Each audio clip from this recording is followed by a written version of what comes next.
Let us retrace the main events in the audio frequency circuit. The microphone brings about a pulsating direct current. The transformer changes this to an alternating current. Vacuum tubes amplify this alternating current, which then goes to the modulator.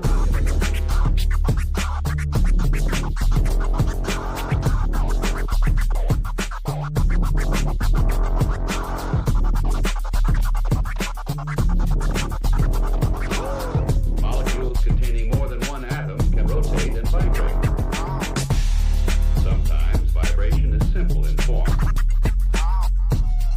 We can see that each vibrational mode has a different frequency, and all of the patterns of vibration may be different. Each of the vibrations is a simple harmonic motion. The same peaked wave triggers a pulse-forming circuit, which creates a new waveform, pulses with flat tops. Notice that throughout these changes, the exact subdivisions of our second in time have not been lost. We still have precisely the same number of positive peaks per second.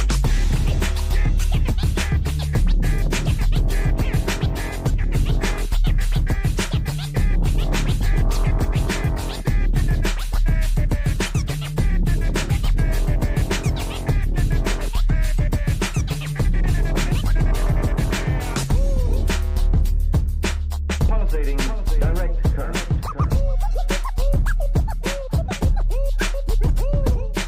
Pulsating direct current.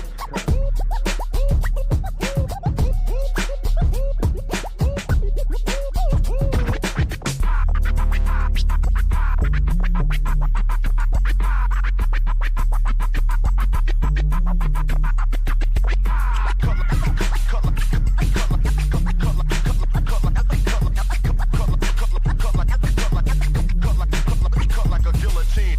If the sine wave's frequency is 1,000 cycles a second, we have actually divided 1 second into 1,000 equal parts.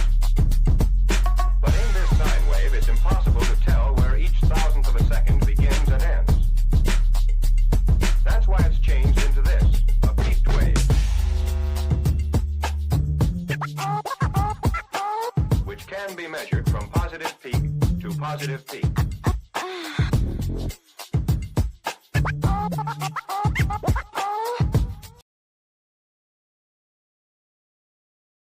Introducing the Dumble whose door is always open. Gandalf without the gray or the white because he's all black. Geordie LaForge captaining this enterprise. The Swag King with the crown, shout out to Sunday Swagger. The long-lost homie of Zach Morris and AC Slater, since y'all got jokes. Sweet Chocolate Jesus, as proclaimed by Roman of the Empire himself, and the man running up the chimney because he wants all the smoke. Let's talk about it. And here's your host, Left Eye E.G.O.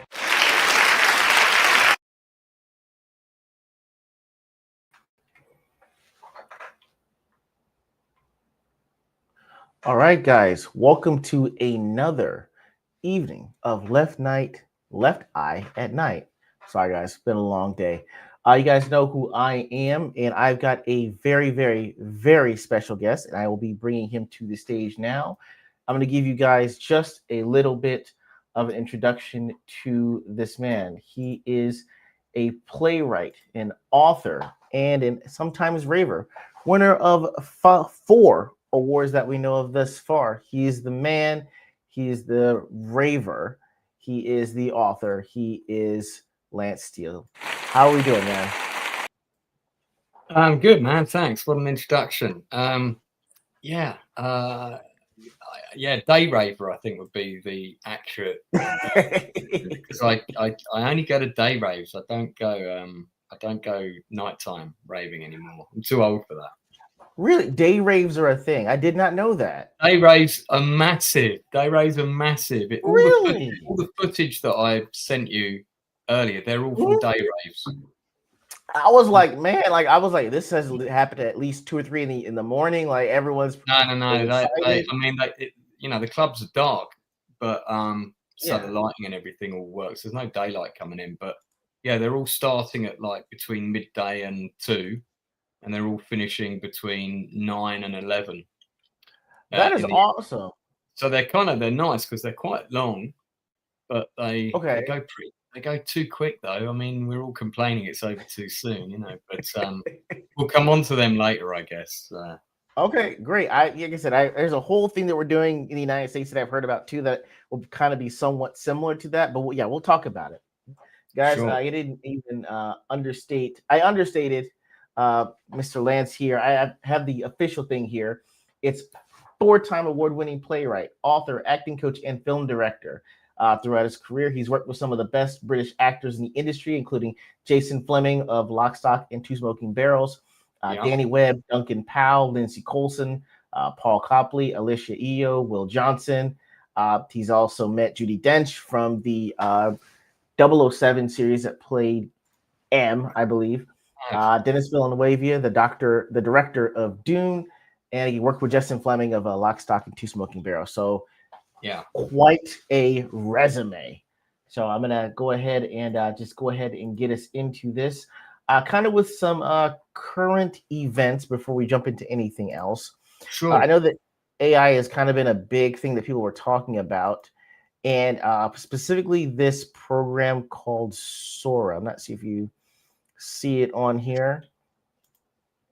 Maybe here. Did it gonna come up? All right, yeah. Have you heard about Sora, or have you guys been talking about it or heard about it at all?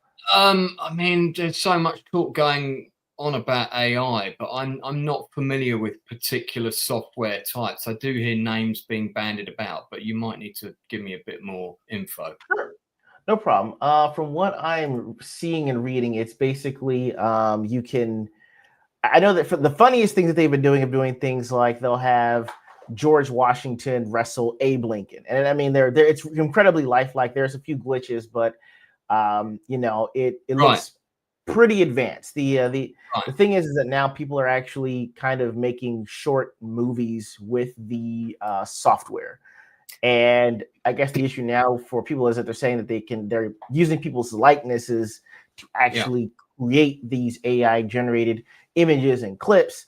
And now it's becoming, I guess, an issue with Hollywood. While some are deeming it as, disrupting the industry, other people are talking about privacy concerns. So I was just asking you, just in terms of AI in general, what are your thoughts or views on AI in the film and entertainment industry? Sure. Well, two things here. First of all, just picking up on the historical figures issue. Mm-hmm. No one ever asked Abe Lincoln and George Washington whether it was going to be okay to make films about them in the future and documentaries about their lives, and that they've never had a say. Right. So I think for anyone to turn around in Hollywood and say, oh, somebody can't use AI to make a movie about historical figures, it's just another tool that's enabling someone to do that. Well, of course you can, because, I mean, Hollywood's been doing it from day one. So I think it's perfectly acceptable for someone to use a tool to create a movie about historical figures and creating those historical figures. Now, where's the cutoff limit? That's the question. Okay. I have no doubt that there are going to be AI films with an AI created Hitler on the way, and Stalin and other big characters, Mao Zedong. We're going to get all of those. So where's the cutoff point? For example, German actor Udo Kier passed away today. Okay. So when is the time gap going to allow? It's like the copyright of Beethoven. Beethoven music, I think, can be used by anybody now because it's beyond copyright. I think so. I'm not 100% on that, so maybe don't quote me. But there are certain things, because time has passed, that you're now allowed to use that music for free, or you're allowed to. Open domain, okay, right. So the question really becomes where actual people are concerned. It's historical figures. We're not talking about actors here. We're not talking about somebody recreating Tom Cruise in 100 years' time. That's a different ethical question entirely, because he's already in the industry. But somebody recreating, let's say, Bill Clinton in 100 years' time using AI software, is that acceptable? I would argue that it is, because we've already been using the tools of the future in the 60s and the 70s and the 80s to recreate stories about historical figures. So with the tools and technology that were available then, this is just the tools and technology that are available now. the second issue that you're really talking about is the copyright of the likeness of people that are already in the industry. In other words, somebody creating a film with Brad Pitt in it without actually using Brad Pitt. I'm totally against that. That's the plagiarism of a person's persona and skill set and likeness, and I just think that that's completely wrong. But we are coming to a time where a creative person like me, who has a very fertile imagination, and I have probably about 50 unsold scripts on my computer. You know, some people write 2 or 3 in their lifetime. I've literally written dozens, and they're all good. And it's going to get to the point where I, as a filmmaker, will be able to sit in front of my computer and create an entire film from start to finish by just using my computer. That's not a way I would prefer to make a film. I would prefer to get the money and go out and make it in a more traditional fashion. However, there's another part of me that's kind of relishing the freedom to be able to get on my computer and use some software and create something completely of my own, and be able to sort of start creating the scripts from scratch that I've got sitting on my computer that I haven't been able to sell anyone, not because they're not any good, but because I'm not at that level where I can get those meetings with those people that can make those things happen. It's very hard to break through that glass ceiling. I'm at the indie level, which is totally different. So, but I would not be using the likeness of people. I would be creating completely fictional people, characters with AI technology that would be original. They would not be based on any actor living dead or otherwise, you know. So so that's kind of how I feel. I feel like it's a tool that is going to be used, but it's got to be, how it's used and when it can be used needs to be regulated. That's where I'm with it, I guess. I guess that makes sense. If you mainly use it to kind of create the scenery and make your own original characters that aren't like anyone else on screen, it's just, hey, I'm making this story with what I have. I can use this software to make this story like this. Yeah, I mean, somebody created a World War I short film. I don't know if you've seen it. They created a World War I short movie. It's about 5 minutes long, I think, and it's not technically completely proficient and accurate, and there's some glitches with the rifle types and stuff like this, and there's a lot of historical bean counters that are pointing out things that are wrong, but it's pretty damn good. You know, it feels like you're watching an actor expressing emotions, and it's not. It's an AI generating character, and I mean, it's pretty damn good. So if you're thinking this is where the technology is at now, I mean, in 5 years' time, probably not even that long, you're going to be able to create a movie on your computer to Steven Spielberg standards. You know? And that's what I was thinking. I was like, I don't know if you're going to wind up needing a Hollywood studio in 5 years' time at the rate that it's going now. So I mean, that's I think they've needed to change their business model for a long time. Really?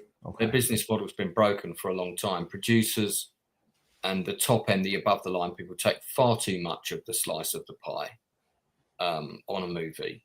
And you know, I could tell you stories about that, but we'll go down a whole other rabbit hole. And, suddenly the interview's over. We've run out of time. So I'm going to be good today and try and keep my answers relatively focused, because I'm terrible for rambling. So, that's fine. But the business model of Hollywood has been broken for a long time. So if AI comes in and sweeps up and makes things easier for a lot of people who actually couldn't get work before, I mean, I'm sorry, they've only got themselves to blame for that. So, but I mean, it's been the independents have been on the rise for a while. The studios have been making mistake after mistake after mistake. They've not been putting the right people in charge. You know, where are the auteurs of today? We've not got many left. We've got Quentin Tarantino, we've got Paul Thomas Anderson, we've got the Coen brothers. But these are people that are chucking out films every few years. They're not making movie after movie after movie. and rightly so, because they care about the films that they make. They want them to be good, and they want each movie to be different and to challenge you in a different way. So, you know, but I don't feel that the young Paul Thomas Andersons and the young Coen brothers and the young Quentin Tarantinos, they're not being supported. Okay. There are people that are going out there looking for talent for the wrong reasons. They're looking for people that fit a certain portrait that they want for the media to express as the new talent. They're not looking at what the talent's actually created themselves without any help whatsoever. I know so many independent filmmakers that have made feature film movies to a good standard with extremely limited resources. And if there had been any studio executives worth their salt, they would have snapped these guys and girls up a long time ago and gone to each of them, here's $250,000. Now go and make me another horror film like that one you've just done, or that like you've just done. I see. Let me see what you can do for 250 grand. Let me see what you can do for £2 million, and so on and so on. Okay. You know, small budgets, but you know, these are people that have created feature films for 50 to 100 grand on their own. And one of those. I'm one of those people. And this isn't just a plea to, you know, come and help out Lance. I'm telling you, there are literally hundreds of people like this out there. And you have people in America whose job it is to go round and look at football teams and scout the best players, right?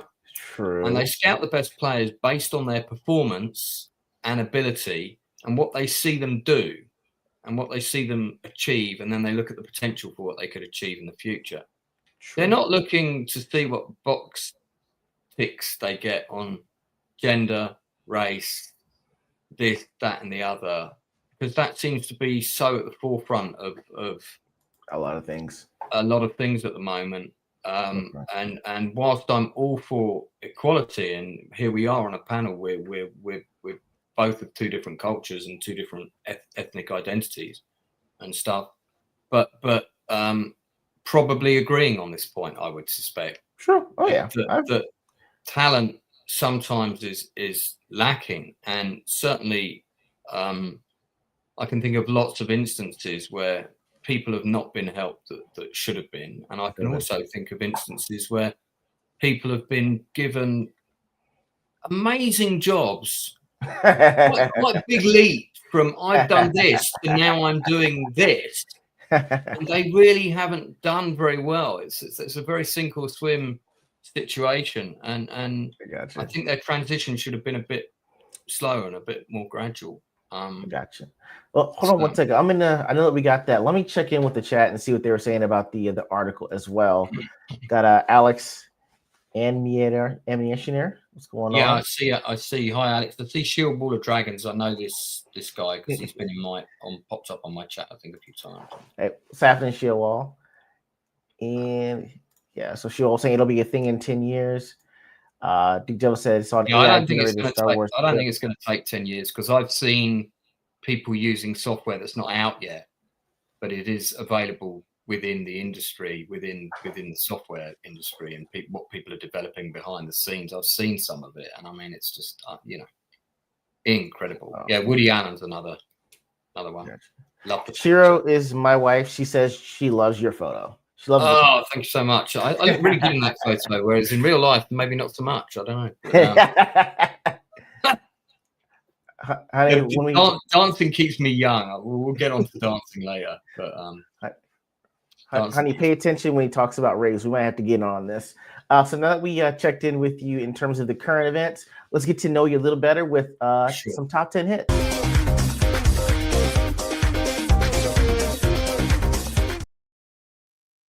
Sorry, just a little dance there. It's okay, guys. Top 10 hits is going to be 10 questions in kind of rapid succession that we ask Lance just to get to know him better. Shout out R to the Icky for this idea. Thank you so much, dude. I'm sure you nicked that from my interview because I do like quick fire questions at the beginning of my... Okay, I probably stole it from you too, then subconsciously. That's good. That's all good, man. All right, so first up, favorite color. Oh God. At the minute, it is the Okay. green that you see in that picture of me raving that you've got on your poster. That green, and I like that green on my shirts when I'm raving. Yeah. So I'll take green. I think you'd call it neon green. I love it. See, you like the highlighter colors too. Awesome. Favorite food? I almost went black, which is so boring. But neon green on black is absolutely awesome. So neon green on black, but neon green right now. All right. So favorite food? Oh, to cook, I like cooking Italian. To eat, I love a really good Indian curry. Ooh, nice. Curry chicken or curry goat? Which one? If I'm in Africa, I would go goat. Yeah, it's delicious. But probably chicken over here because the quality of the goat in the UK is not very good. Understood. So you win the lottery. Your first purchase is going to be what? There's a flat currently in Walthamstow that's 1.2 million, and I would love to buy it straight away. Oh, I love it. All right. Yeah, it's got a really nice space for a movie room. It's just a 2-bedroom. It's not like excessively silly, but it's got good space for a games room, good space for a movie room. Ooh. Okay. Favorite holiday? Greece. What is it? Greece. Okay. All right. Greece as in the country, not the movie. And if you want to be specific, I could say Cyprus, which some people don't consider part of Greece as a separate country. Paphos, Cyprus definitely was one of my favorite all-time holidays. But my first trip to Greece was really special, and of course that became the basis for my last feature film, that story. So can't wait to talk to you about that too. In the Harry Potter franchise, I've had to ask this because, guys, I haven't seen Harry Potter. I've only seen maybe one or two. I haven't seen 7, but I always get this question. In the Harry Potter franchise, you belong to which house? I belong to the house of I don't give a fuck, because I found the Harry Potter films really boring. I rewatched them actually recently, and I didn't care for them. I thought they'd aged really badly. I'm just not. I wouldn't say I'm not a Harry Potter fan. I think she's a genius. I think you know, the lady who wrote the books and created the world and created the characters. Absolutely, she's an amazing woman. I love her. I love the way she's very outspoken and sticks to her beliefs. And J.K. Rowling, I'm talking about. But I found the films had not aged that well, and I really like the first 2. Okay. But I don't care. I'm sorry about that off screen too. Not the answer you wanted to hear, but no, I appreciate you saying it because I'll have to talk to you about it later off screen. But yeah. One book to read for the rest of your life. Well, what for me personally? Oh,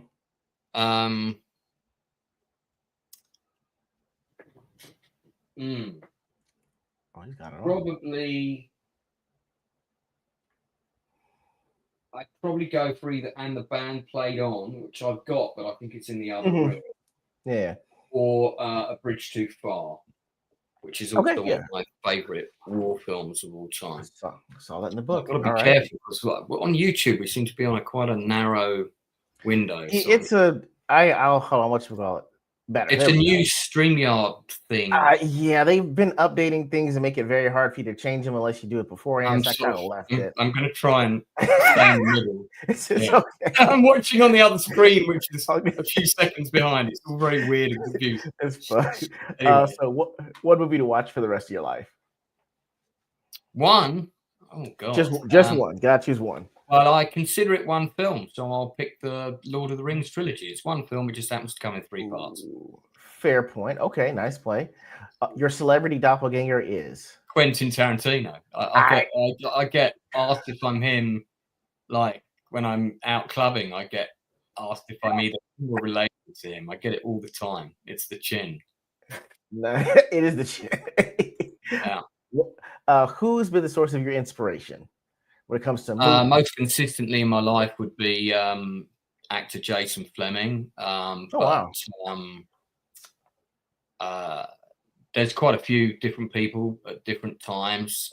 Richard Burton was the first actor that I was really into, that I really sort of got into acting because of him, and also partly movies because of him, and we'll talk about him again later because we're going to talk about one of his movies. So he was the first actor I really followed. David Niven was another one because he looked just like my dad. So yeah, kind of every time I saw David Niven on the screen, I was always like, Dad, there you are in another movie, you know. Yeah. Okay, I got Gail Ann Hurd. Producer Gail Ann Hurd would be another one for sure. All right. And so I'm going to make this very hard on you here. We're going to do keep, delete, or watch again for the first time. Trilogy edition. We've got Lord of the Rings, Back to the Future, and Star Wars. Which one would you keep? Which, so out of these three, watch again for the first time. Yeah. Probably Lord of the Rings. Okay. Delete is so hard because these are three of the best. I mean, these probably are the three best trilogies of all time, I think. Yeah. Arguably. Yeah, I can't think of another trilogy that would beat these. So I don't know. I mean, delete. I don't know. God, probably Back to the Future because that's the one I would go back and watch. I've seen it about 10 times now, including all three of them at the cinema in 70mm together at the same time. I don't think I need to do them again. I probably will at some point, and then so that'd be that. I got you. I wanted to make it a little tough on you there too. So that was tough. That was tough. Hey, Proctopole, that's one of my mods from my channel. Yeah, I am in fact Quentin Tarantino. We're just pretending I'm someone else. And here we go. So I'm gonna jump into this. And guys, if you have not, we're gonna be referencing pretty much everything from Silver Screen's Journey, Lance's book. This was phenomenal, guys. This was phenomenal. I know it's a bit hefty, and I am a slow reader. And the critical drinker did the forward look. Yes. And guys, you all know me. I am a proud member of the Gaston Literary Academy, where we say, "Can you read this? There's no pictures." Okay. I love that. How can you read this? There's no pictures. It took me a while to do this, but Lance definitely has pictures in here. Some of them are actually really great models on here, and some of the people he's met. So everything we'll pretty much be referencing for the most part is in this book, but definitely pick it up. All right, so first thing we've got. You should get my latest book, which is this one. We're definitely talking about that. We'll mention that. This book, by the way, is outselling all of my other books. Really? Yeah. All right, guys, I'm gonna try to find the link for the book in the chat and send it to you guys as well. I can get you that while you're asking me stuff. Please do. That'll work. Thanks. I'll get the American one. Thank you, sir. All right, so guys, the first thing I'm going to ask Lance here is regarding, I think it's a musical you saw in 1968. It was Oliver the Musical. Well, the film came out in 1968. I saw it in the 70s. It was probably around 76. 76. Okay. You're talking about Oliver the Musical. Yeah, the musical, right. So we should probably explain that Silver Screen Journey's the book we just showed. Oh yeah, go right ahead. Yeah, it's a list of 125 plus movies. I think there's about 128 in it altogether, and it's when and where I saw the movie, how the movie impacted me at the time, what I thought of the movie, how the movie impacted my life going forward, if at all. And sort of what the film means to me now, and also the kind of the specific childhood memories I have of that film. So it's not just 125 film reviews. I do talk about the film, I do review the film, but it's 125 personal memories attached to those movies. And my hope with the book is that not only will you get a recommendation of a load of great films to watch, but it'll also connect those memories for some of those films for you. So that's it's quite a unique book. I don't think anyone's ever written a book quite like it.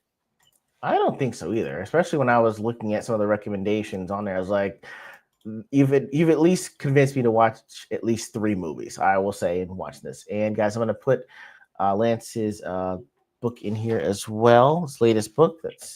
That's the link. Yeah, that's the link for the raving one. Obviously, if you're watching from America, order my books on Amazon.com. If you're watching from the UK, .co.uk.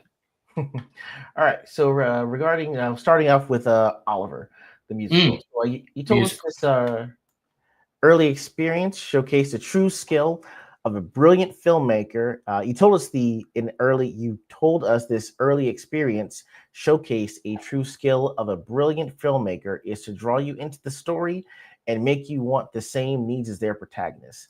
In regards to that, what was the last movie that made you feel that way? Yeah, I mean, I just saw the re-release of the 40th anniversary of Wild Geese. So, I mean, technically it would be that. But that's a bit of a cheat because that's an old film. I mean, of the new releases, the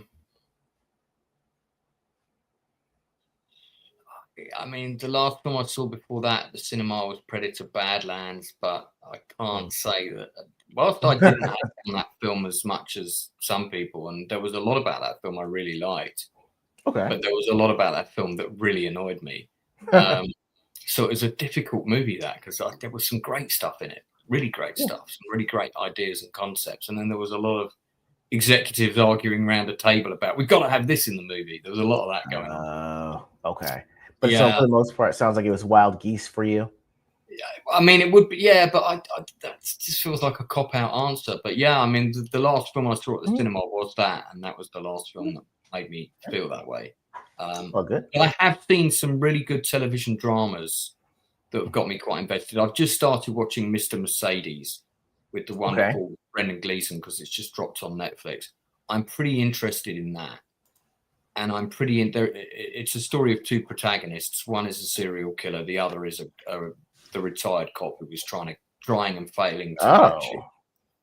And I'm invested in both characters. Not invested in the sense that I want the serial killer to succeed, but I'm very invested in him as a character because he's so interesting.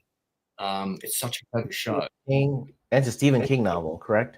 That's right. Yeah, it's based on. Oh wow! Okay, I'll be checking that out. Okay, I'm hoping it's one of those TV shows that doesn't like screw the pooch on the third season or something. But I'm really enjoying it so far. So that's a good example of something more recent. Okay, so I'm gonna add this to my list then as well. All right. But Oliver the Musical got me in that way, really, really young. I mean, I was young when I saw that. I was like 4 or 5 years of age. It was the first film I ever got taken to see at the cinema. And I remember, what's his name? Oliver Reed's character in it played Sykes. God, he scared the living shit out of me as a kid. Absolutely terrified me. And so you really cared about Oliver. You wanted him to, have that loving family and all of that. And I really cared about him. And but I cared about the Artful Dodger as well because his character was kind of cool, and we all knew a naughty boy like that at school, So I found the whole thing very relatable with its themes of family and kind of lost at sea, and and these naughty characters and these potentially evil characters lurking in the shadows. I mean, it's when you think that it's a musical, but it's also just brilliant. I mean, it's a great piece of filmmaking. Fantastic. Nice. Okay, nice. Gonna skip ahead to a movie that gave you the acting bug. So you mentioned this movie and gave you the acting bug. Why was this film so influential to you, and why don't you explain to everyone what that film is that gave you the acting bug? The movie that gave me the acting, you're talking about Star Wars, right? Yes, sir. Star Wars. Yes. I mean, this is a funny story. I was determined however old I was like 6 or something, that we should create Star Wars on stage in my house. Oh my Lord.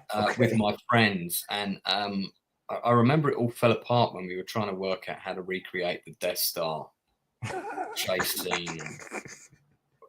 We started making all these costumes out of cardboard, like cereal boxes, breakfast boxes. Yeah. You would turn them inside out and cut stormtrooper masks out of the cardboard, sort of really badly shaped. Oh wow, okay.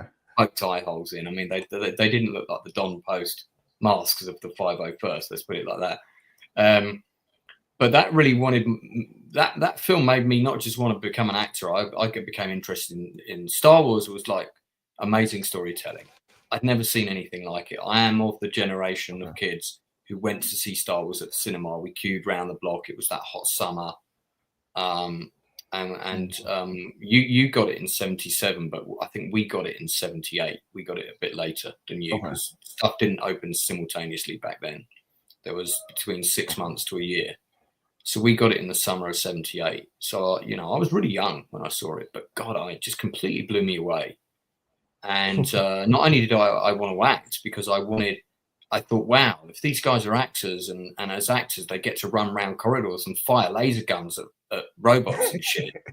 That's what I wanted to, because I saw that and I saw The Spy Who Loved Me around the same time. And The Spy Who Loved Me had, Roger Moore running around corridors with machine guns, killing guys in orange jumpsuits. And I thought that seems like a good job. So I was kind of interested in acting, but also interested in storytelling, because I was so pulled into those stories, and I wanted to have adventures like Luke Skywalker. And anyway, we never did manage to quite recreate Star Wars on stage in my house. That kind of all didn't happen, but that was the film that definitely started it. Yeah.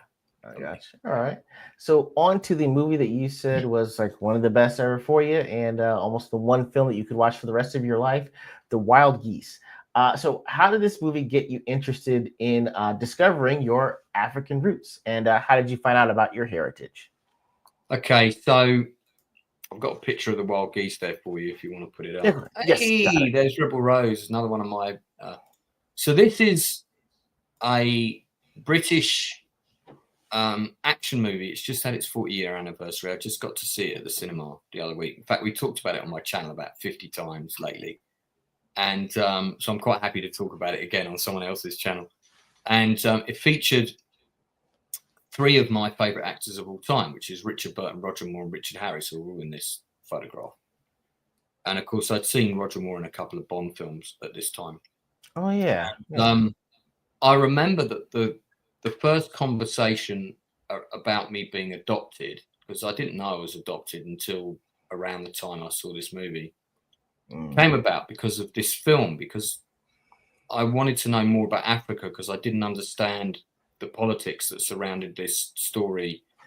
These 50 mercenaries basically go in to rescue a deposed African president in order to get hold of him and rescue him for these British financial businessmen who are trying to get the copper rights for his country. And they figure if they have him and he's the rightful leader of the country, they'll be able to depose the other guy who's in power and get the mining rights. And but a deal is struck during the mission, and the mercenaries get betrayed and they have to fight their way out of Africa. So this was the first time as a kid I'd ever seen a film set in Africa. And suddenly, I think the conversation about my adoption had come up once before, around the time just before this movie came up. And my mother said to me during one of the advert breaks, "Oh, your mother was from South Africa." So we had already had the conversation about I was adopted and I had a different mum, because that conversation came about as a result of me saying, "Why don't I look like you? Why do I look like Quentin Tarantino?" kind of thing. I didn't know who he was then, of course. Great foresight on my part to say that as a 10-year-old. But she mentioned I was South African, and again, this film was all set in Africa, and I started getting quite interested in African politics as a result of this movie. And also, this film was made at the height of apartheid, Yeah. And then there was an excellent documentary on the BBC about apartheid that showed what it was like to live in Africa from 4 different characters' point of view. 2 black people living in the townships, one of whom worked as a cleaner for a white family. And it showed the white family, the father, the daughter, the mother, and then also the boyfriend of the daughter, who was a police officer. And I always remember one sentence from that documentary, right? Mhm. I'm going to tell it to you now, Go which was the filmmaker saying to the white Afrikaans father, so what would you do if your daughter, for example, wanted to go out with a black guy? Oh, no, that would not happen. Because you see, their culture is so different from us. It's not a question of him being black. It's not a racist thing. It's because their culture is so different from ours. It just would not work because of the culture difference. And I was sitting there as a 10-year-old thinking, God, this guy's proper racist. Even at that age, I could understand what was going on there. I thought this culture thing was a load of bollocks. You both live in the same country, don't you? One of you lives in a big house, the other one lives in a poor house. That's the main difference. And so, yeah, I mean, that documentary really got me interested in apartheid. And then, of course, you know, a few years later, you had like Richard Attenborough's amazing Cry Freedom with Denzel Washington. Don't know if you've seen that movie. I heard about that. Yeah, Cry Freedom. Yes, yeah. That's just an incredible film about Steve E.G.O. Okay. Yeah. So, but the Wild Geese is what got all that started, and it's also for your American viewers who've never seen it. It's probably one of the best British action films ever made. The first 20 minutes is a little bit dated, so you know, stick with it. Once you get to Africa, the movie's amazing. Picks up. Okay, really, check really that out. Yeah. Well, I mean, speaking of Richard Harris, you actually met him. Maybe you I did. Yeah. Yeah, you actually wound up meeting him at some point. So for the rest of us, asking the question, how do you summon the courage to approach your idol and just talk to them? I was in the pub with actor Jason Fleming, who, for all intents and purposes, by the way, is now my next of kin, and his sons will inherit all my work when I've gone. So he's got 2 twin boys,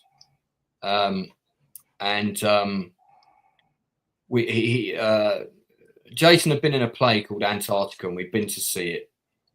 And most of the cast went to the pub afterwards, and there's a pub called the Coal Hole, which is attached to the Savoy Theatre. It's right next door.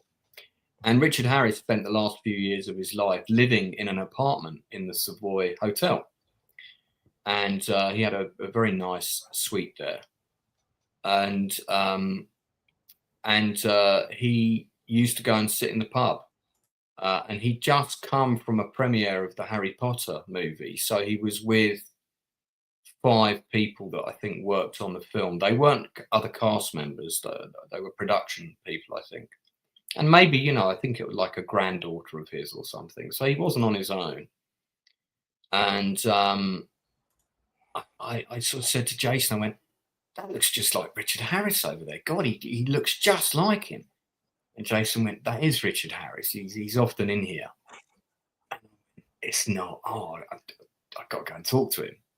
And I think the thing that gave me the courage was because I had not long, this was in the early 2000s, this happened, and I had not long hired a movie theatre to show the Wild Geese for my 30th birthday. I'd never seen it on the big screen. I'd only seen it on TV. So I wanted to see it on the big screen. So I hired out a movie theatre. I didn't tell any of my friends what they were coming to see. I just said, it's my birthday party. You're coming to see a surprise film. I can't afford the movie theatre during the day, so you've got to turn up at 10 o'clock in the morning. That's the only time I can afford to hire the theatre. So they were most displeased with me because a lot of them were hungover from the night before, but they did turn up.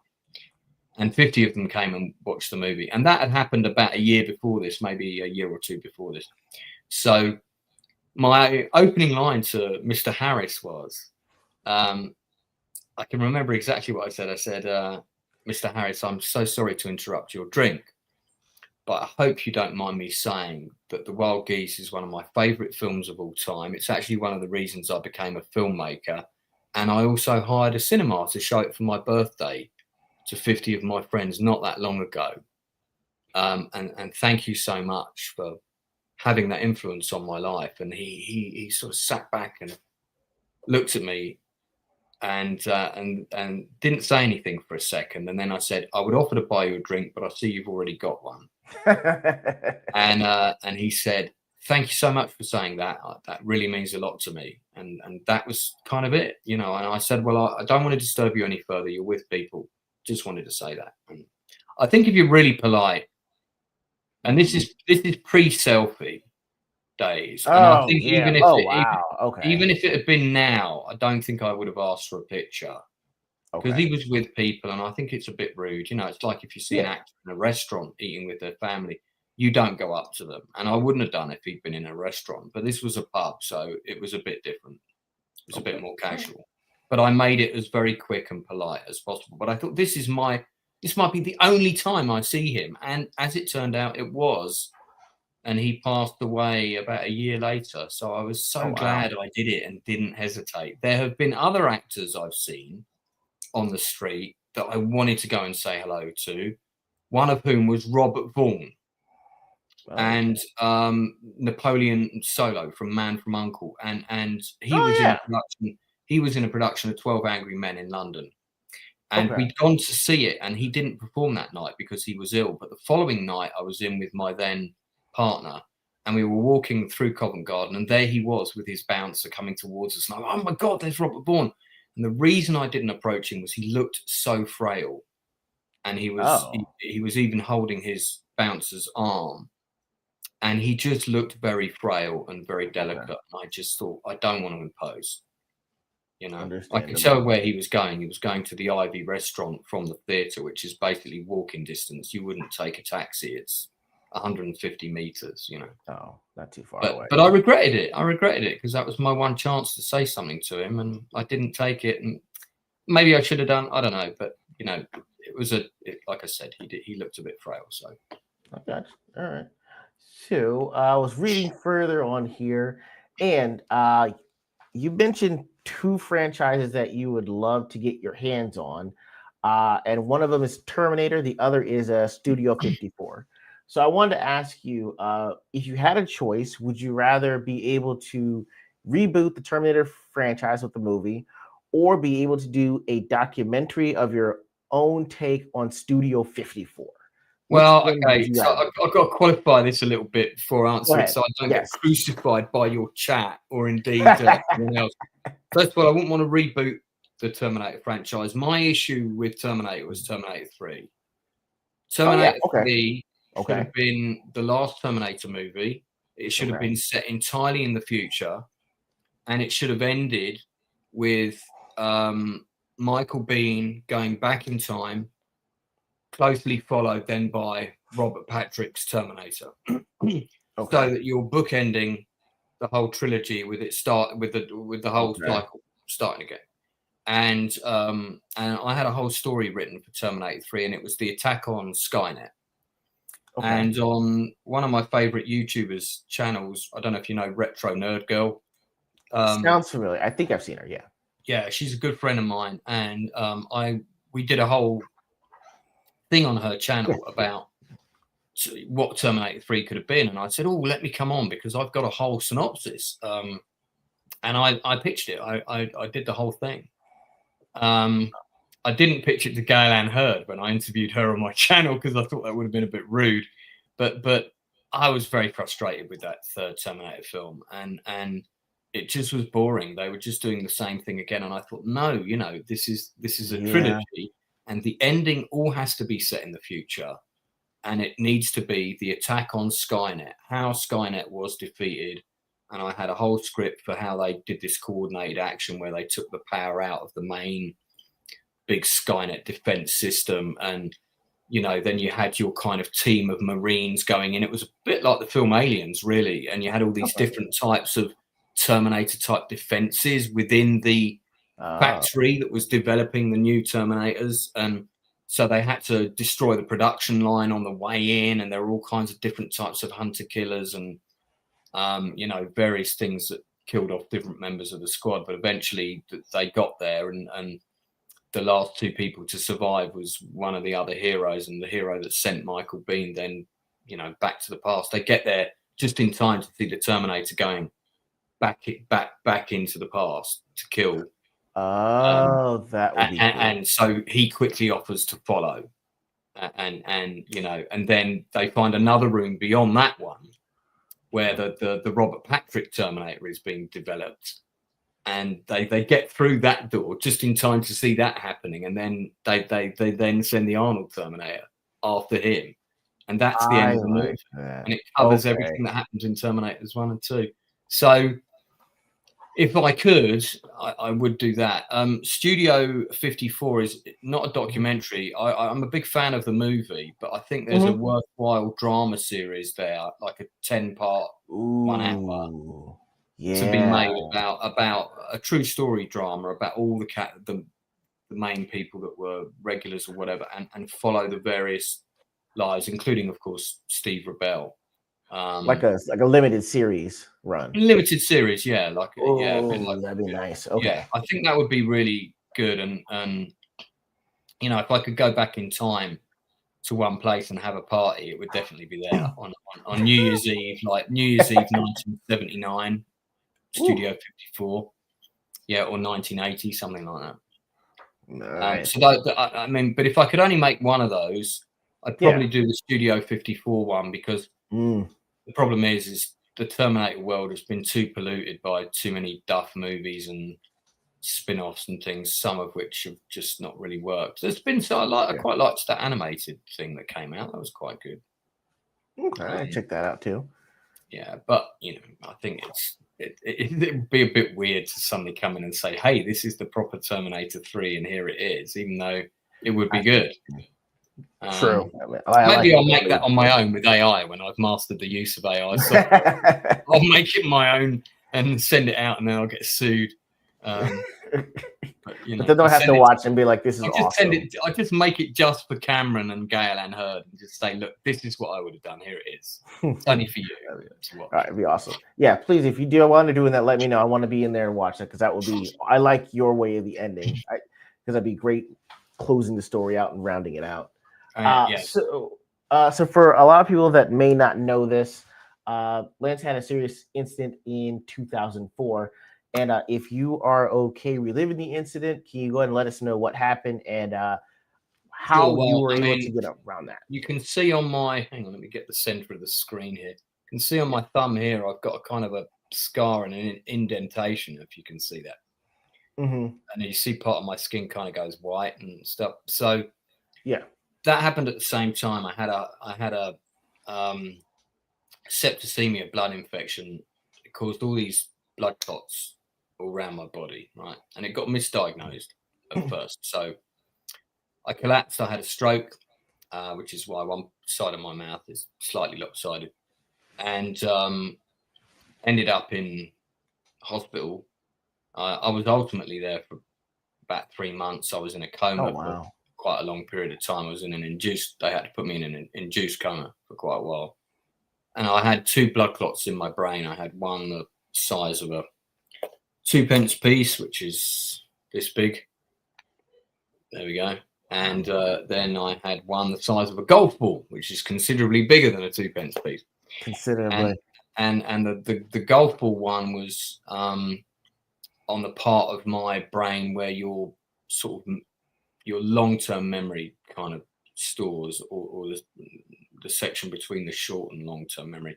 So I've got a scar similar to this one on my thumb, but much bigger, a bit like the Grand Canyon kind of thing, in my brain, where that section of my memory is.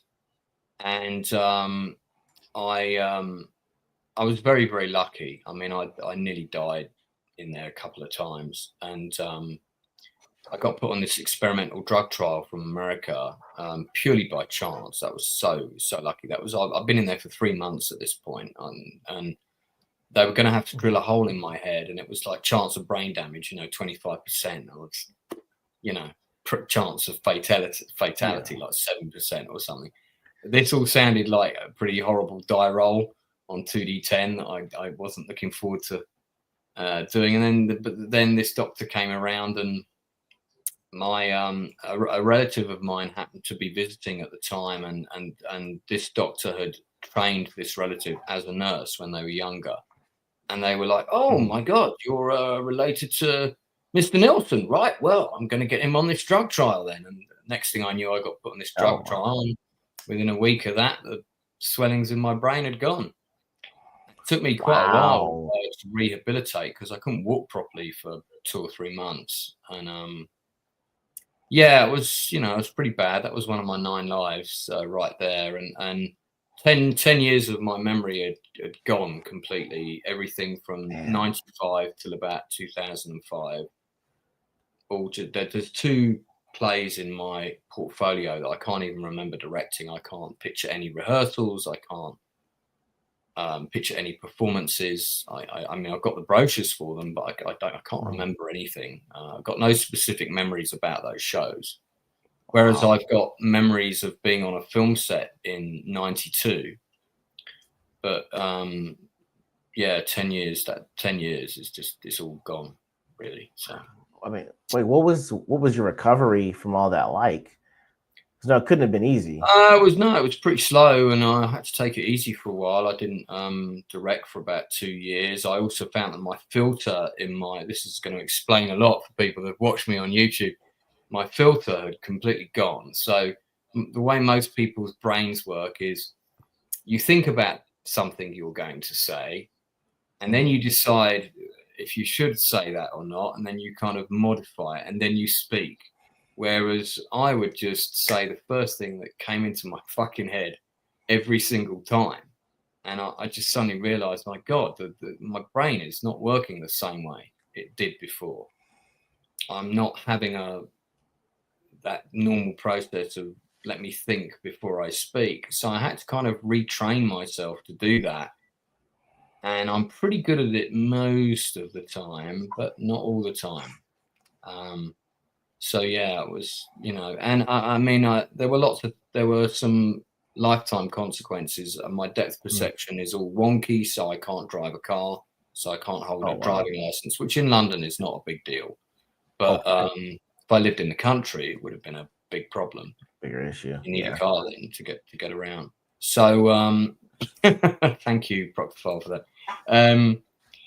So there was that. There was also I had some blackouts occasionally. My sense of balance wasn't good. I couldn't skateboard anymore. I was skateboarding until pretty late in life, and I couldn't stay on my skateboard. Just couldn't. I tried to retrain myself to do that in my 40s. Actually, I bought a new deck and everything. Jason Fleming's sons have now got my skateboards, but so there were a few consequences, but I'm still alive, so there we are. Very true. Honestly, I can relate to the depth perception and balance issue, so we're definitely brothers in that one. It's not stopping me from dancing on a podium on stage at the minute, so maybe I'm So one thing I was checking out here, you said you were in LA for a few months, looking to write for Seth MacFarlane's Family Guy. How did it even pop up? How did that happen? Okay, so I mean, and anybody that's working on the production of Family Guy will say, "Who the fuck's this guy? I've never heard of him," and that'd be completely true. So, because I didn't even get in the front door. What happened was there were 2 shows I really wanted to work on, either as a writer or as a director, right? Okay. And those 2 shows, and they were both on at this time, were ER. Oh yeah. Okay. I absolutely loved that show. I thought it was some of the best writing, character arcs. It was just a brilliant show. It was such a different, you think about the old hospital dramas and you think General Hospital. We've got kind of something like General Hospital. It's called Casualty. And then you have ER, which is like, General Hospital on steroids and cocaine. It's just in your face. This is what it's really like in a hospital. I just thought it was incredible television, and I thought this is the kind of stuff, this is the level, this is the quality I want to work on, this is the kind of stuff I want to make, these are the sort of stories I want to tell. So I got these agents in the UK, I think they were called Johnson and Johnson, no relation to the characters in Die Hard, and I took them on specifically to get me work in LA, because I knew I was going to go and visit LA, and I was going to stay out there for a window, stay with it and live with a friend for a substantial number of weeks, and sleep on his couch. And while I was there, I wanted to get work, and or at least try and open some doors. And the 2 objectives I set was I wanted to get a meeting with Seth MacFarlane, because I wanted to write for Family Guy. I sent them in a pitch script and everything about the hunt for Osama bin Laden, which was a big story at the time. And funnily enough, they did do a sketch about him later on in a cave, but my story, you know, South Park did an episode on everybody selling houses. Yes. And you've got all these property shows. It was like that. It was the property show that showed Osama bin Laden's cave, and Osama was selling it because he had to move on because he didn't want people to know where he was. So you kind of had Osama showing you around the cave, but like the style of a property show. And I thought that would be a great episode of Family Guy. And I didn't write the Family Guy characters into it. I wrote other characters that could have been the Family Guy characters. I did that as a spec script and got my agents to send it off, and and then tell them that I was there and that I wanted a meeting. And they never got anywhere. Tried the same thing with ER, they never got anywhere, and basically they were useless. And as soon as I got back from that trip, they let me go as well. So I would have fired them anyway because they were rubbish. So mission unaccomplished. The one thing that did happen on that trip was I met Kirstie Alley. That was nice. I went to see the recording of a new pilot in which she was starring, which later evolved into, I think, fat actress or something. And I was sitting near the front, and the pilot didn't have a name, and they kept saying that this show doesn't yet have a name. And I thought, well, I'm going to use this. So I got a notebook out and I wrote out a list of 100 names during the filming of the show while I was watching it. And then I called Kirstie over and I said, I know your show doesn't have a name yet. Here's a list of 100 names I've just written for you. And she was looking down the list and she called the producer over. I don't know who it was. It was some TV producer. And they both started going through the list, and this producer looked up and he went, hey, these are pretty good. I was like, I know, I'm a writer from England. And I had a little chat with her afterwards before we got shown out. And I tried to get a date with her, actually, I think. Wow. Okay. I can't remember. It was so long ago, but I think I was proper flirty with her. Okay. She was so lovely. She was such a nice person. Okay. So, nice. Yeah, hey, man, you only meet these people once, right? So that is very true. And I mean, I guess it's going to get us into what you actually do with at least the filmmaking part of it.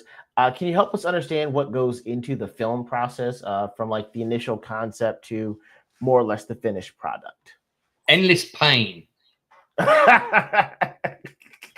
Endless pain and poverty at the indie level. I mean, dude, that's a question for another stream. Ask me that one when I come back. Oh, okay. I mean, it's because it's a long answer. I'm going to try and give you a really short answer. I mean, the short answer is a lot of passion and a lot of pain. You won't do it if you haven't got the passion, but you've got to be prepared to go through the pain. And that's the same at the indie level as well as the top, because the difference is that you have more control at the indie level because the studio money is not involved. You don't have executives coming around. So your level of control is much stronger. Now, this is a clip from the last movie I directed. That is actor Nicholas Rowe on the right. We have Simeon Willis in the foreground sitting on the nearest chair. And this is a shot. You can play it if you want. This is a shot of a take where we had to shoot one of the actors. Real blank firing gun, all of that stuff. And I was directing this. This was in June of this year. And this was it's only a short film. It's a 20-minute film, but I had total creative control on the set. I had total creative control of the actors I hired and the crew I hired, but it wasn't my script. And I made sure we stayed as faithful to the script as possible. So, yeah. Oh, wow. Yeah. That's pretty cool for I don't know if you saw, but he had a squib in his back. So when we shot, oh, is that what that was? Yeah, his back exploded. Yeah. Oh, that was cool. That's right. So, and that short film is already out, correct? Or it's still being in progress? No. It's out to the backers, but I think we're gonna drop it on mine and Mauler's channel simultaneously in the new year. But there's going to be a London screening first. So yeah, and people can come to that. Anyone can come to that screening. I think you just buy a ticket and nice. Yeah, that's very true. Lots of asking for favors. And I mean, the process for a film, I've spent more hours trying to make films that have never been produced than I have directing on a set in my life. And and I interviewed producer Gail Ann Hurd, and she said exactly the same thing, that she has spent just as much time trying to produce movies that never actually happened, that financing fell through, that they got all the way to literally day one of filming and suddenly the money fell through for whatever reason. And just as much time doing those films as she has the actual films that have got made. So it doesn't just happen at my level, it happens at every level in the industry. Ron Underwood, who directed Tremors and directed City Slickers, who I've also interviewed on my channel, said exactly the same thing. He said he has spent 3 times as much time in his life trying to make films that never got made, as he has directing the films on his resume. So there you go. 2/3 of his life spent trying to make films that never happened. I mean, that's, you know, you got to be tough. You got to be tough. Sounds like it, man. Wow. Yeah. I'm definitely gonna have to come on and talk to you behind the scenes about like the entire process, because I know that we only typically will see, you know, an advertisement for it via trailer or the movie itself in the premiere. Like we don't see, you know, you guys pitching it to, I guess, the potential producers, to studios, you know, having to find the getting a casting director. I'm just mentioning things that I would think that would go into it, but I know it's probably it's got far more depth than that. So I mean, just God bless y'all. Yeah. It sounds soul crushing, because good Lord, I mean, y'all are great for being tough on this, because I don't know if I'd be able to handle that at all. I mean, one of the great things about the Lord of the Rings movies, and I could talk about them all night, and, you know, thank you, Peter Jackson and his team, is, you know, when you get the box sets, they've got the whole journey of the film from start to finish, with that's cool. Every single department behind the scenes. Wow. He was very clever with that. He planned all that out, that they would have all this BTS behind the scenes footage being shot at every stage of the production. I think you don't get much on the casting or audition front. There's some audition tapes, I think, but you know, every aspect of the production is there. And good to see you, Joker's voice. Thank you for popping in. Yeah, so I mean, that's a great, if you want some insight into, you know, how complicated it can be, just watch the making of the Lord of the Rings trilogy. But also it shows you how fun it can be as well. And I mean, they had a lot of fun making that movie. They had a lot of challenges, but they had a lot of fun. It looks like it will be a lot of fun on there too. Yeah. That's great. I was jealous watching those making. I was like, my God, I would have loved to have just been an extra in this. It would have been amazing, you know. Yeah. So if you don't know much or anything about me, guys, I love horror movies. I'll watch all of them if I can, any of them that you pitch to me. So in lieu of that, you mentioned that horror was one of the genres you have been yet to direct. But you said you've had experience with ghosts. What was that experience? I checked the entire book looking for any follow-up, and I'm like, I must know this story. What happened? What's the ghost experience? I don't know if I actually did write the story. So we stayed at this cottage in Wales, and it was actually an old vicarage. Mm-hmm. And out the back was a grey wall, and it turned out later that grey wall and that enclosed garden area, that used to be a graveyard, but I think it's a bit like Poltergeist. I don't know whether the graves got moved or whether they just got destroyed over time or buried in the undergrowth. And but there was a lot of weird shit that happened at that cottage. We stayed there 2 years running, I think, because it belonged to friends of friends and we could get it really cheaply. And my parents were always looking for a cheap holiday, you know. And but the first time we stayed there, my grandparents stayed with us. And one night I got up to the toilet to go to the toilet. I was probably about 10 at the time, and I saw my grandfather in the hallway, and he kind of went like this to me, and I sort of half went to the loo, half asleep, went back. This did not come up until years later, right? We're talking at dinner on my parents. I was probably a teenager, and my parents suddenly went, "That house was haunted." And I said, "Yeah, I do remember weird shit. Like we would put stuff down like a deck of cards, and then we all wouldn't find it, and then it would turn up in the kitchen or something, and we know that we put it by the fireplace, you know, stuff like that." And they said, "Well, what we didn't tell you was when you said that you went out onto the landing and you saw Grandad, the following day we asked Mormor and Morfar, that's the Danish name for grandfather and grandmother, you know, where the Grandad went to the loo and he saw you, and he was adamant that he was asleep the whole night and he never got up." Now, we found out later that the vicar who used to live there, he hung himself on the staircase where I saw the man who did to me like that, right? And here's the other thing. And it gets worse. So the other thing I can't believe we stayed here twice, by the way. Why did my parents take us back there a second time? What were they thinking?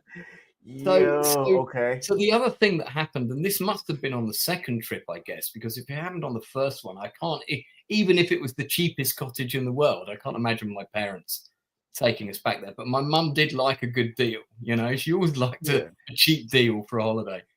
So the door which led to the garden where the cemetery used to be was a big door with a big old key and a deadbolt at the top and a deadbolt at the bottom. And every morning my dad came down to have his breakfast. He was always the first one up in that kitchen. There's a big old kitchen table in there. He said the door was open. And he made sure he locked it every night. And every night he came down and that door was open, right? So one night he decided, right, I'm not having this. And it must have been on the second trip. And he sat in front of the door with his book and, you know, a bottle of whiskey or something. And he was, I'm going to sit here and wait to see what happens. And eventually, probably 3 or 4 o'clock, fatigue got the better of him and he fell asleep. And then he was woken up by the draft of the door being open in the morning. Wow. He never heard any deadbolts.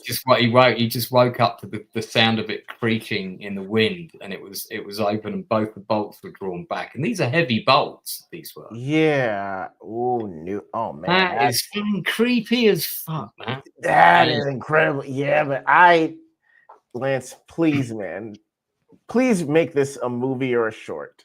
I mean, that could be an interesting film because I'm already in, man. Yeah, it could be. You know, I have always wanted to make a horror film. I've written 2, because I'm a freelance script writer. I write scripts for other people. I've written 2 scripts for 2 other filmmakers. One of which nearly got made, and it's I can't remember the name of it now, but it's witches attacking a coach that breaks down. We used to call it Die Hard on a Coach with Witches. That was our sort of joke that we made about it. And it's a pretty cool movie. That was for Jimmy Boosh, who made a wonderful comedy horror called Cannibals and Carpet Fitters. And then I wrote another one about this couple. It's kind of like Groundhog Day, and it was this couple stuck in the same day, and it's the day that they die. And it keeps repeating, but then you realize that this couple are not who you think they are, and they're actually stuck in this thing because they're being punished. They're in purgatory. So they're reliving their worst sin, which was their last day, again and again and again.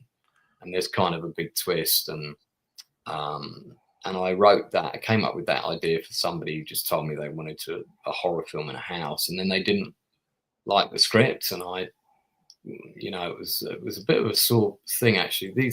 This team were a bunch of idiots, and they didn't pay me properly, and Jason Fleming stepped in because he wasn't very happy because he owns copyright to everything I write.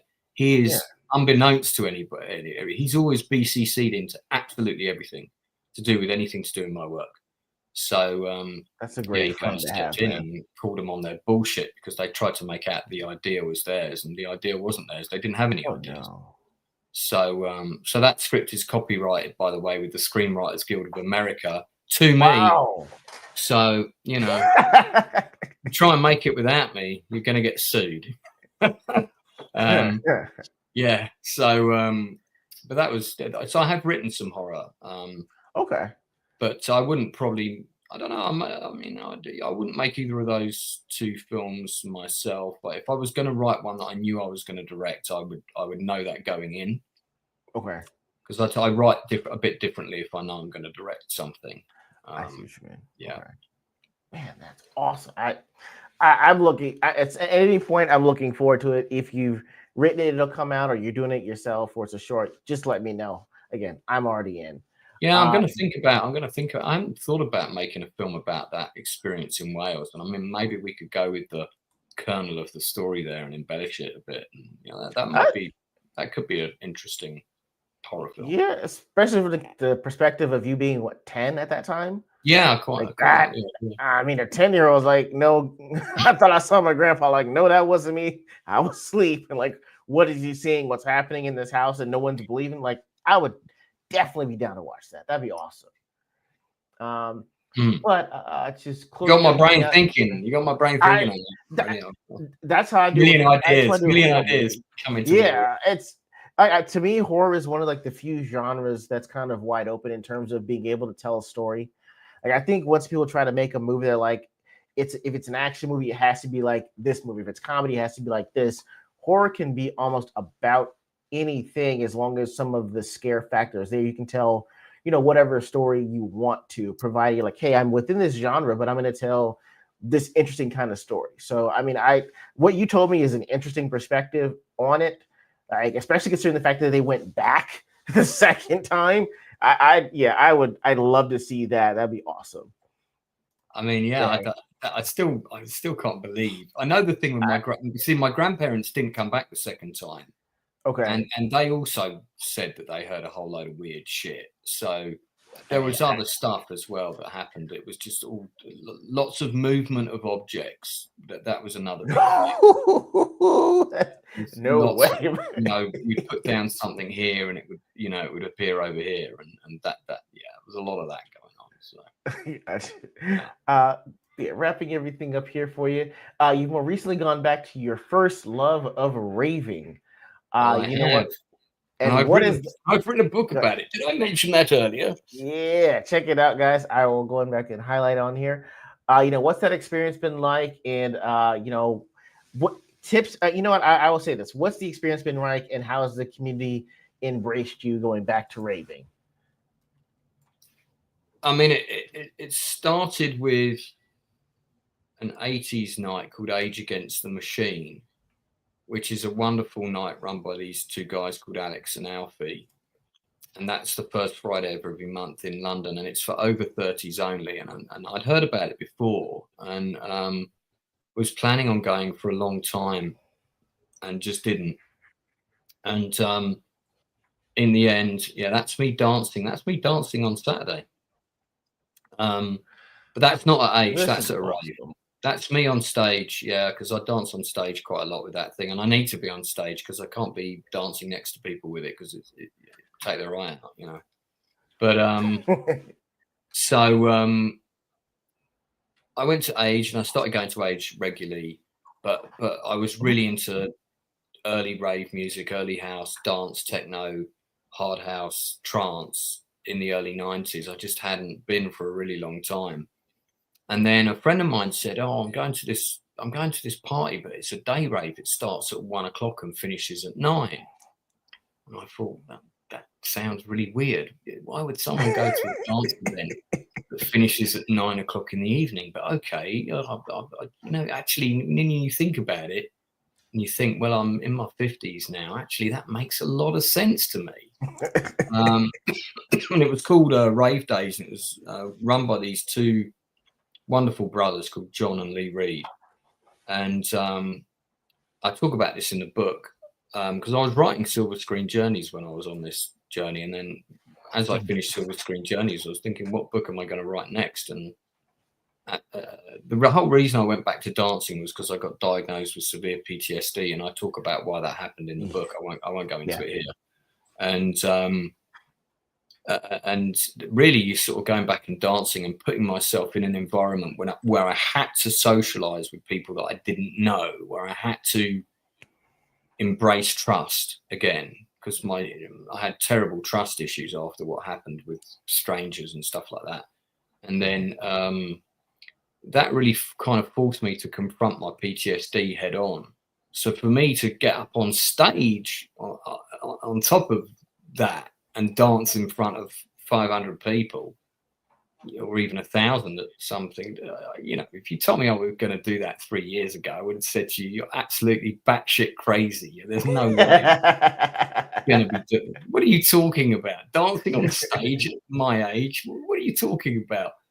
But yeah, because I used to do that. I used to do that at a club in North London when I was 20, and my mum was a choreographer, and I was pretty good at it. But I heard about that. Yeah, just hadn't done it for a really long time. So yeah, and then I just got back into dancing, and now I just can't get enough of it. I go to one pretty much every Saturday. I've just done 5 in a row, and I've got 2 more before Christmas. I'm at Orange this weekend, and then I'm at Frantic Christmas Party the weekend after. They're both day raves, so I'm always back home before midnight.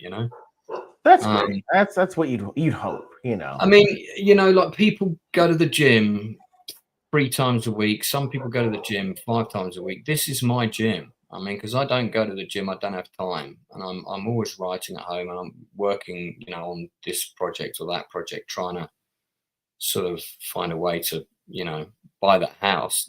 We talked about that lottery thing, and and no one's going to get me out of this situation except myself. So I'm constantly pushing myself work-wise. So I don't have a lot of time to do something like go to the gym 4 times a week. I just don't have that time. But I can go to a day rave every Saturday, because I always take 1 day off a week. Always take 1 day off, and that's what I do. I go to a day rave and I dance, and it's because I have a lot of issues with my chest as well, and my breathing. And I was diagnosed as asthmatic this year, actually. Quite late, now I've got an inhaler now, I don't think people get diagnosed with asthma that late. I thought it was something you got really early. And so I find when I'm dancing, it's actually really good for my cardio, it's really good for it, because I can get really short of breath when I'm walking along the street, but when I'm dancing, I'm doing all right. So it's really helpful. And it's been really good for my mental health as well, massively. YouTube was a big plus for my mental health, and I talk about YouTube in both the movie book and in Back to Raving. There's a whole chapter on YouTube in the Back to Raving book, and that was good, but it wasn't really helping my PTSD, but it was just helping me kind of get back out there. Yeah. Connecting with people, giving me dates in the diary. Yeah, that's awesome, man. That's really I came from a very very dark place before this. I kind of went through a really big breakup and suicide attempt, pretty serious one as well, and just my mental health was not good. I really, at the end of 2022, I thought I was going to be dead within a year. I mean, that was my train of thought at the time. And, I mean, here we are. It's, what can I say? It's been 2025 has been. I've had a really positive year. It's not all been a bed of roses, but I think for the most, it's been one of the most positive years I've had in probably 20 years. So, highlight being on your channel, obviously. Yes, I'll take it. Yeah. No, I meant Lance, you've been awesome, man. I know that we've got a thing called day shift parties here. I think it might be kind of the same thing for the same age group. It goes from like 5 to 9. But my wife Shira and I were talking about, at some point going to London. And if we do that, dude, we're definitely calling you up, and we're probably down for a day rave. Now that I know it's a day rave, I'm in, man. Before you schedule the trip, just call me and I will give you the dates of all the best events. Cool. And then you can schedule the trip around one of those, and we'll go. You want to go to one at Coco? I think I sent you a video of a Coco. I think I sent you a video from Orange. That's the one where I'm all dressed in orange, and I'm down the front, and I turn the camera around and I pan up, and you can see everybody dancing on all the balconies above. That's Coco, which was formerly called Camden Palace. It's such an amazing venue. I would have put that one up. It's slowing my computer down. I got to figure out how to get rid of excess space on here. But yeah, I do have it on there. But it's all right. You can just show your wife. Oh, thanks, man. Proxpile is a great supporter of my channel, and he's also been on a couple of my streams as well. So great guy. It's great to have people like that on your streams too. But yeah, guys, I mean, in reading Lance's book, Silver Screen Journeys, I was getting back to the point that he was trying to make about the entire book, which was sharing great times in your life with the people that mean the most with you. And I think that's something that we could all do in life in general, especially with our hobbies, things we're passionate about, or things we just want to show someone else a different side of us. Lance, I was going to end this with asking what you've got coming up the rest of this week heading into Thanksgiving, or I guess United States Thanksgiving. Oh, what do you got coming up? We done already? I'm good for a bit longer. But coming up, I've got a great interview coming up. Okay. So I have an interview on my podcast on Wednesday. You're going to love this one. I have composer. I got a poster for this, so let me grab it, and you can go right ahead. Yeah. I got a composer coming on from the film industry. This is one of the greatest composers of all time. So I got Bruce Brofton coming on. Wow. So, Bruce Brofton did the soundtrack for Silverado. He did Tombstone. He did The Boy Who Could Fly. Oh man, he's got like 90 credits, maybe over 100, I think, for film and TV shows. And this is a guy who's been in the industry for a long time. He's in his 80s now. And he did the soundtrack to Young Sherlock Holmes. And of course, I just directed Nick Rowe, who played young Sherlock Holmes. And Nick Rowe is very much responsible for making this interview happen. And I'm a massive Bruce Brofton fan. In fact, I've got 2 of his soundtracks on vinyl right here. I've got Silverado and I've got Young Sherlock Holmes right here. In fact, my Young Sherlock Holmes has been signed by Nick Rowe on the back when I filmed it. And Silverado is one of my favorite films of all time. Definitely in my top 10. And it's one of my favorite westerns of all time. And I love the soundtrack. It's just a great score, really traditional score, the type that I really like. I mean, I love the soundtrack to Tombstone as well. They're 2 of the best western scores of all the westerns. And that's that's Wednesday at 4. It's at Wednesday, and it's at 8 p.m. UK time, which I think is either 2 p.m. Central or 3 o'clock Eastern. Yeah, Eastern. I think it's like 3 or 4 p.m. something like that. Nice. Yeah, because we've just put the clocks back, so I'm all a bit confused about what the time difference is. I have a regular show most Tuesday nights. In fact, pretty much every Tuesday until the end of the year. I have the Nielsen ratings, which is on 10 o'clock my time. We have a group of panelists that come on, and we talk about stuff on Netflix and Amazon and stuff that the shows that maybe don't get so much PR that we think you should be watching. Sure. And there are some, you know, I mean, because we're always complaining about the stuff that's shit, and don't get me wrong, there's plenty of very poor quality television out there, but there's some really good stuff as well. You know, you got to dig around a bit. There's a great show that's just come out of Poland called I think it's called Hawisa. It's the name of a passenger ferry that sank. Okay. Oh, and it's an 8-part drama series, true story, and there's very suspicious circumstances about what exactly happened. You know, were there military explosives on board that went off? You know, there's a number of plot lines that are very ambiguous, and it kind of explores those narratives. And again, the fact that it's a true story makes it, you know, pretty gripping television. In fact, there was another show called Estonia, which was about the sinking of the Estonia, which is another massive maritime disaster. That was the biggest disaster since the Titanic. And they're two very similar shows, but they're also very different. But the thing they have in common is they're both about the sinking of maritime passenger ferries. Both amazing shows. I mean, you know, they're both shows at the same level of do you remember the drama show about the nuclear reactor meltdown in Russia? Chernobyl. Chernobyl, right. And that show like became a global phenomenon. Now, part of the reason for that, I think, is it dropped during lockdown, I think. Oh, true. I think it came out around the pandemic time. So I think that helped. People were looking for absolutely anything to watch, and I think that helped.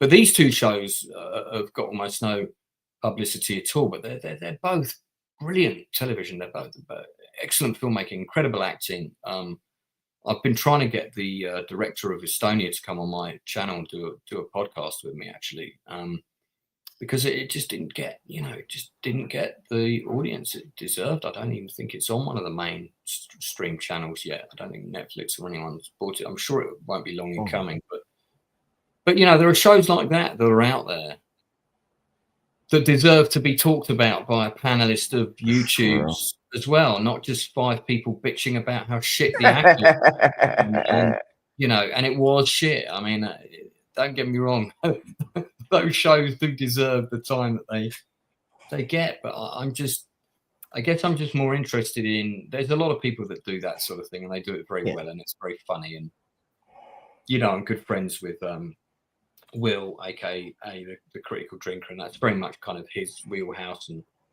Friday Night Tights and stuff like that.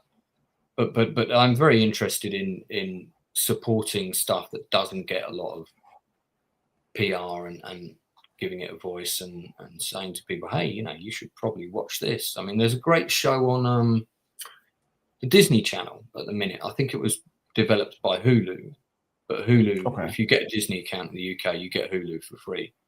And it's about the shooting of Jean-Charles Jimenez by the British police, who accidentally mistook him for a terrorist on the London tube. And he was completely innocent, and they shot him. They murdered him, effectively. And they also then tried to cover it up. They also tried to make out he was a terrorist, which he wasn't. And the whole thing was a fucking disgrace. And they've done a 4-part drama series on Hulu, and it's brilliant. Absolutely brilliant television, fantastic stuff. Again, another true story drama, totally up my street. This is another show, again, that we talked about a lot on my Tuesday night show. These are, again, the sorts of shows that people should be getting on YouTube and talking about and encouraging people to watch, because they're fantastic television. We want more stuff like this, you know. We want more stuff of that quality. Not this Sunday night 8 p.m. shit about 4 people that live in the same street and they all get on each other's tits and then they have an argument and someone dies and all the characters are really fucking boring and cardboardish. And I'm referring to something called The Feud, which is just, it's just. Okay, I thought of 3 other television shows we mentioned. I was like, that's very broad. It's very broad. I started watching that show, and it was like, I'm sure I saw this show about 2 years ago, and it was just called something else. It's basically the same plot, but same thing. It's just very boring. You know, there's a lot of kind of, not Columbo, because Columbo was great, but there's a lot of Columbo style imitator detective shows that are pretty lame. And then you've got fantastic stuff like The Shield, which is all on Amazon at the minute, or it certainly was. You know, one of the best cop shows ever made. The Wire, another great one.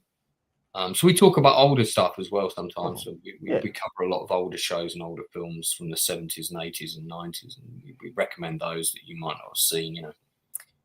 So, and then the other cool stuff of my channel is all the interviews, and I don't just bring on the Bruce Broftons. I will support anyone creative, particularly independent people. So if anybody watches your channel and they're a first-time filmmaker, I had a girl on called King Nikki the other day. Do you know Nadia, who does all the horror stuff? You must know Nadia. Yeah, Nadia's awesome. Yeah. So Nadia, I think, saw her short horror film. This girl, King Nikki, is a big horror fan like yourself. And I happened to catch 5 minutes of that interview, and I messaged straight away. I posted under it, "You can come on my channel for an interview anytime. Come on, let's talk about your movie." And the thing I was able to do when I interviewed her that Nadia couldn't, no disrespect to Nadia, is I'm a filmmaker and Nadia's not. So I came at it very much from not an audience perspective, but much more a kind of, I talked to her about casting and all the production stuff. And then I also said, you know, you got a great concept here, but what you do is you reveal your monster too quickly. Like in Jaws, you know, you show as little of the shark as possible for as long as possible. You've got this great girl in this fantastic lizard makeup with these green eyes and these contact lenses, and she looks fucking amazing, but you show her, all of her, too quickly. Very early on in this. You know, it would have been great if we just saw a glimpse of her eye or maybe her hand. Or so, you know, I kind of come at it from almost like a tutor point of view to try and her mum was in the chat when we were doing that, and her mum was like, "This is really good advice," you know, with the stuff I was dishing out. So with the younger people that come on who are sort of more at the beginning of their journey, we're trying to not only just give them exposure, but we're also trying to be here for them. Not just on that interview, but going forward as an entity. The Outcast is here for them to give them advice, because I don't want them to go through what I went through in the industry, where I got ripped off by a lot of brokers, producers who ran off with all our fucking finance to make a turd of a film that no one ever saw, which they stole 75% of the budget of, you know, for their wages. So I don't want to bring you back to talk about that one too. Yeah, that's maybe for another time, but so you know, I even though I'm nowhere near the top of the ladder, I'm probably somewhere below the middle. I've got a wealth of experience. You gain a lot of experience from failure, right? Or trying. And you know, a filmmaker who makes one film and then goes and does a Marvel movie, and then they've got a career after that, supposedly. What's that person going to teach you? I mean, they can maybe teach you how to survive the Marvel movie process and explain to you that don't worry about any of the visual effects shots, because they're all going to have been done before you even come on board to direct the live action, of which there'll be very little, and often the actors will be in their trailers. You won't see them. So, you know, what they can offer, I'm not saying they can't offer anything, but what they can offer will be very different to somebody who's tried and failed to gain finance for 20 films via 50 different routes, or who's, you know, had brushes with individuals like the people I just described, and the do's and don'ts of sending films around film festivals, and why chain film festivals are just a massive con and a waste of time. I mean, I could give someone hours and hours of advice on film festivals alone, you know. So yeah, I've got a wealth of knowledge that I'm very happy to impart to those coming up below me who are going through their own struggles, because I don't want to see them go through the same shit that I went through. I'd be very happy to be one of the people that helps them make it a little bit easier, you know. That'd be awesome. The world needs more people like you, Lance. So I want to say again, thank you for your time. I know it's pretty late over there, but guys, thank you all for joining us another episode of Left Eye at Night.